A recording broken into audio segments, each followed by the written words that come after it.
from the 30,000 foot down to 15,000 foot and 10,000 foot views? How do you implement social media strategies? From how companies use social media, and a lot of you already know this, from the other departments besides sales and marketing, you have HR. They're out there developing candidate pools. We all know that using a recruiter these days is pretty much becoming obsolete. I mean, I don't know how many people have internal recruiters, but a lot of candidates they can find using social media sites, just putting it out there on LinkedIn. Customer support, finding out problems that are going on. You've heard many stories about Twitter feeds and being able to understand what people are talking about with regards to your products. We have things like legal communities and finance best practices, agile methodologies that they're going out and they're joining groups and so forth. But from a sales and marketing perspective, I look at it from a four-pronged process. First one is creating a voice for your company and yourself. The second one is engaging in discussions. The third one is developing push strategies. And then the fourth one is developing pull strategies. So first thing is, the question we have to ask ourselves is, how do we engage earlier in the process? So we're looking from that 57%, trying to get down to that 10% level, where they're doing that research. To do that, the first thing is you have to be a voice. You have to be out there talking about things that are relevant to your business and to your customers. So for instance, let's say you're a company that does agile product development. If you're not speaking to agile communities and being involved in those discussions, you won't be here. You'll probably be back over here because the other ones are over here.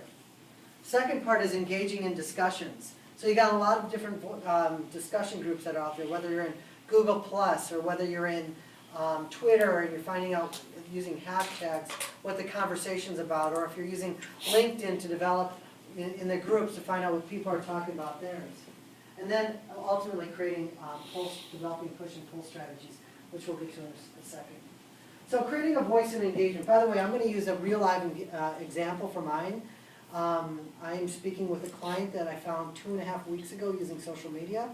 The value of the deal is very large for our firm, and I'm hoping, knock on wood, that they'll close with us on Friday. So first thing that we do is we start looking at where are our customers? Where do they hang out? What do they like to do?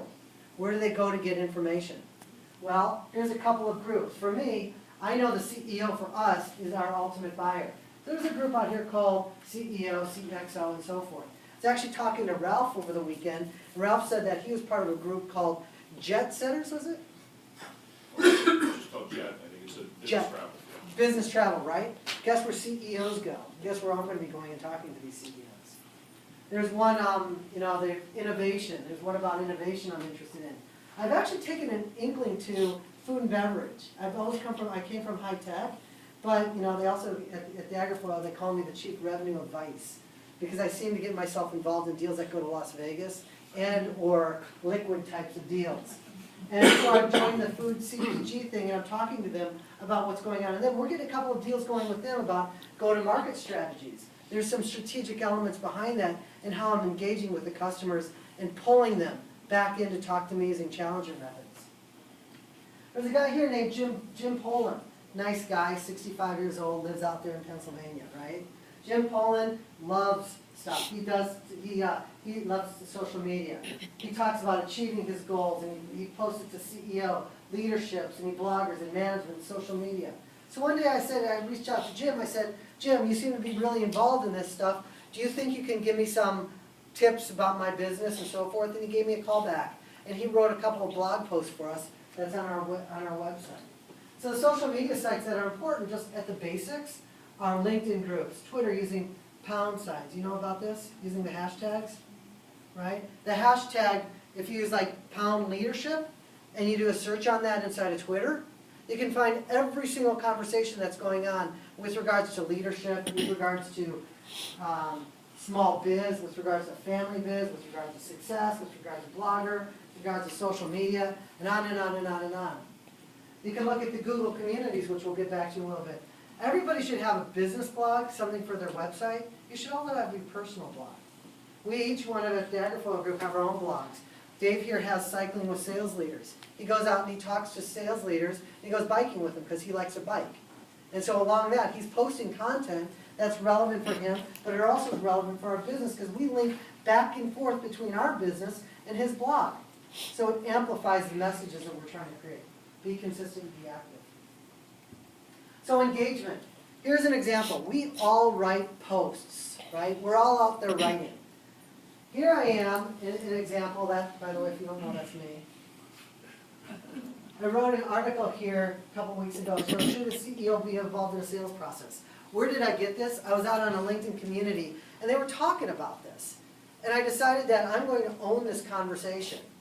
And within 3 days, I had 500 views and 5 comments about this. This is my LinkedIn, the people that are linked in to me direct. This is second, and this is third. This is where it starts to get interesting because the second and third level is where people start to say, I have that problem and I want to talk to you. So imagine now that you're posting this type of content to your community, right? Or if you have a sales team of 50, 5, 10, 15, 20 people, and they're all posting articles that may have been created by your marketing team, 500 times 20 is what? 100,000? Is that right? 500 times, no, 10,000. 10,000 views, right? So now you're starting to create message there. So 7% battery power, so I can go faster. Here's another one I did. My computer's bored with me, huh? I have a plug. Do you want to put it in? Real quick, let me get my plug real quick. Okay. Unless you guys want me to stop.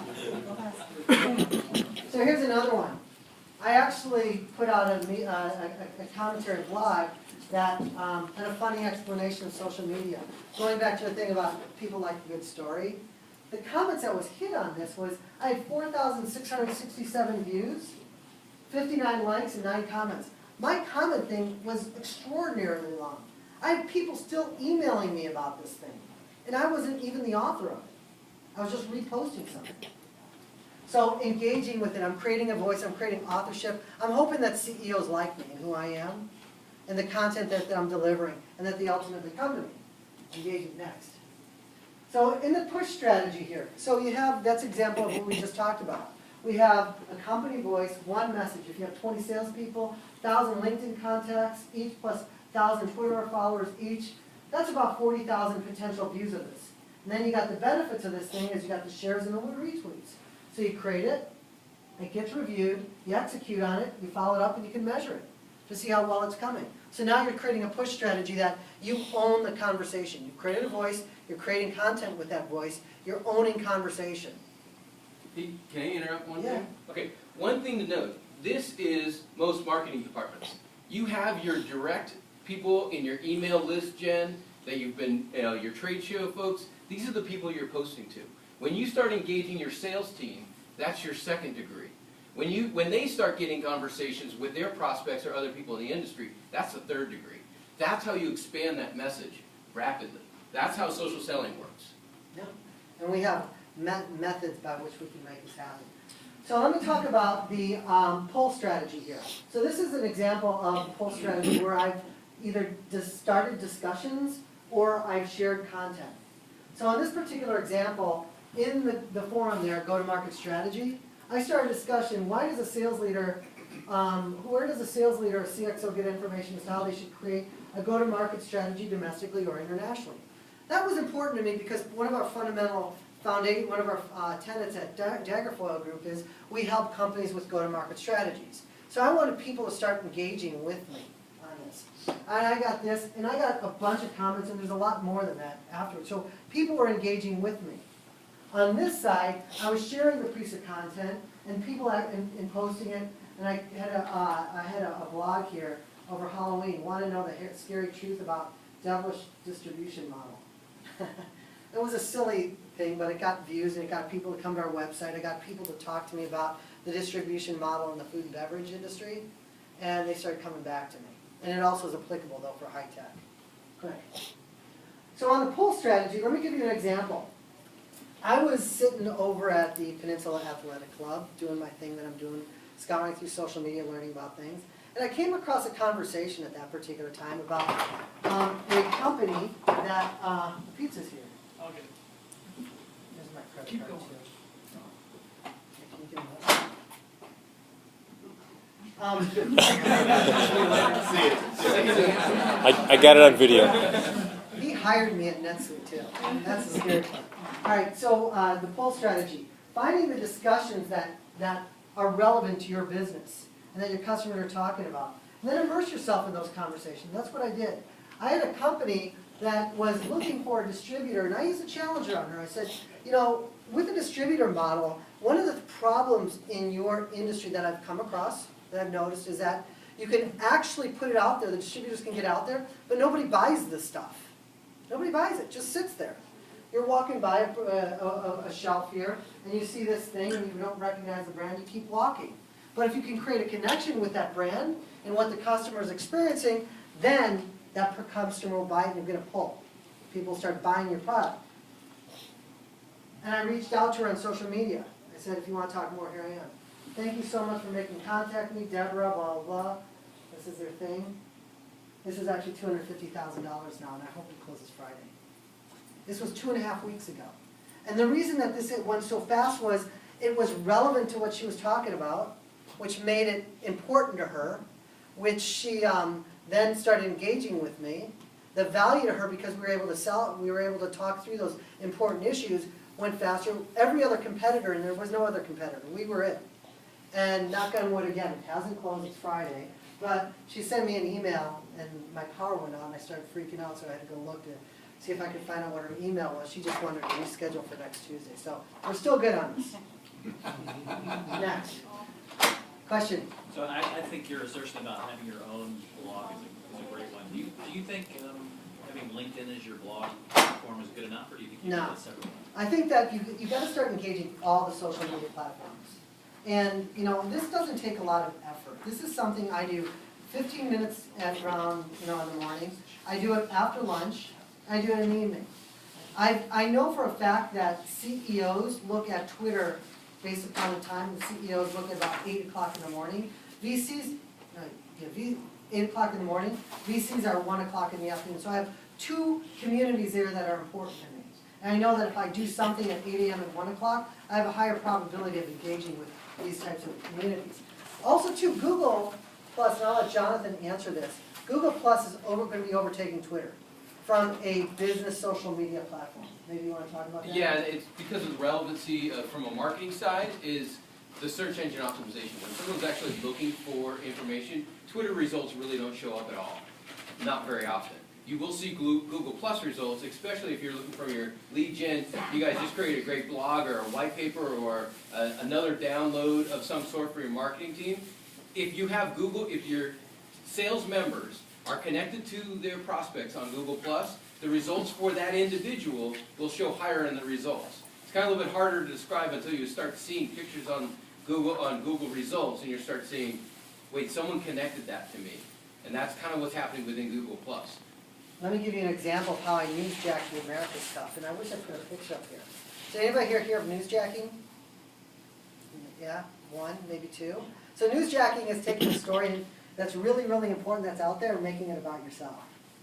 So we did a press release through Google, Google Plus, and said that DaggerFoil Group congratulates Oracle for winning the America's Cup using the DaggerFoil effect. Okay?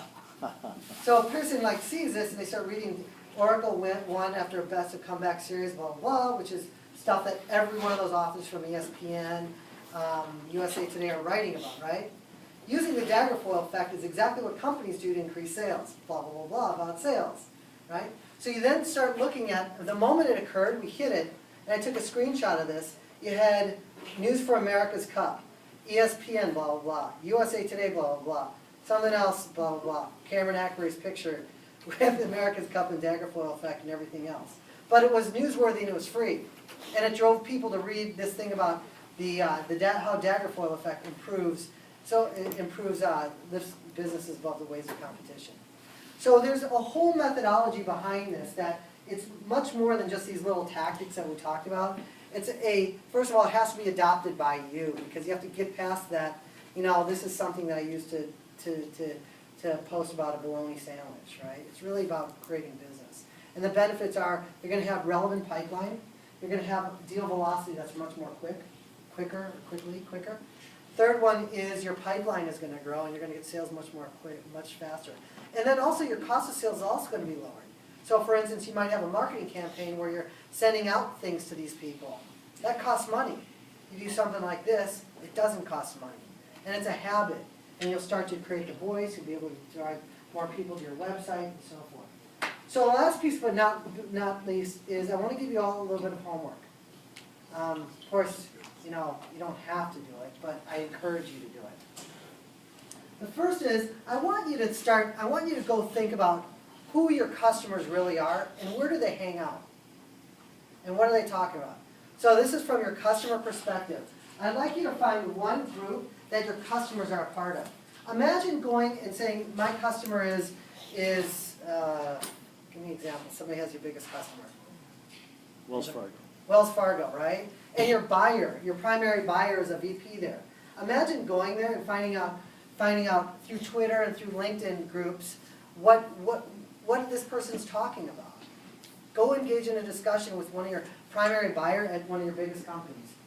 Twitter, follow a relevant hashtag. So if you're, again, if leadership is important to you, if agile methodologies are important to you, if high tech is important to you, if selling is important to you, go find that hashtag and just start following what people are talking about.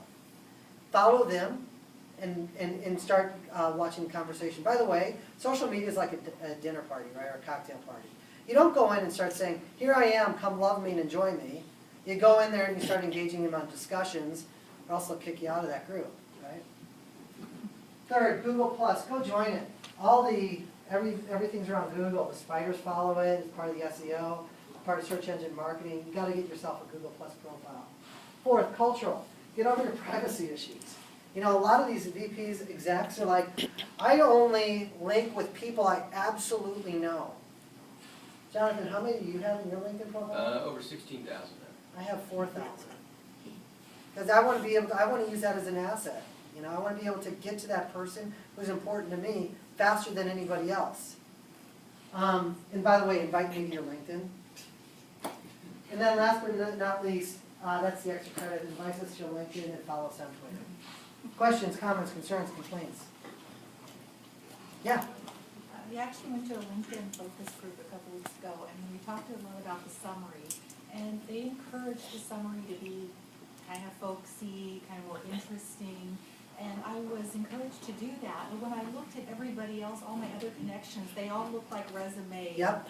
And then I felt uncertain to jump out there and be too folksy. Because you differentiate yourself. Too bad, now you're the star. Do it. Sorry about that.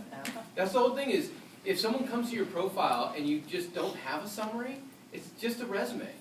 But you can put in rich media. You can actually put rich media tags or thumbnails that lead right into your lead gen funnel. You can have product documentation sitting on your LinkedIn profile.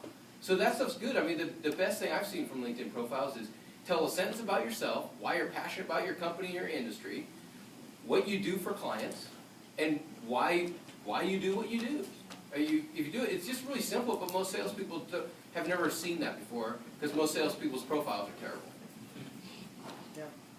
So we have I think you'll be passing around the slide deck, right? So here's all of our contact information, where we are, blah, blah. Link with us, love us, enjoy us. Other people. Oh, good people, too. Obviously, we were running a little late, we apologize, but